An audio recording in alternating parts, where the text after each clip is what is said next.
யெகோவா ராப்பா, அவர் நம்மளுக்கு சுகம் தருகிற தேவனாக இருக்கிறார். யெகோவா ராப்பா, நம்ம வெறும் வேதத்தில் மட்டும் நம்ம வாசிக்கிறோம் யெகோவா ராப்பா அவர் சுகம் தருகிறான்னு. ஆனால் ஒவ்வொரு நாளும் நம்முடைய பலவீனங்களில், நம்மளுக்கு வருகிற வியாதிகளில், நம்மளுக்கு வருகிற துன்பங்களில் நம்மளால் எழுந்துக்க முடியாது, எல்லாருனாலும் கைவிடப்பட்ட சூழ்நிலையில், ஒருவேளை வியாதியின் படைக்கையில் உங்கள் வாழ்க்கை அப்படியாக இருக்கும்போது நீங்கள் சொல்லுன காரியம் என்னென்றால், யெகோவா ராப்பா சுகத்தை தருகிற தேவன், யெகோவா ராப்பா எங்களுக்கு எல்லாவற்றிலும் வெற்றியை தருகிற தேவன் என்று நீங்க சொல்லக்கூடியவராக இருக்க வேண்டும். ஹல்லேலூயா.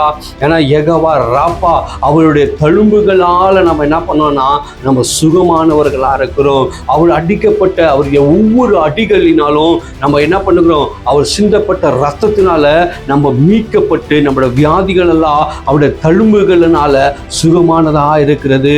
கர்த்தருக்கு ஸ்தோத்திரம்.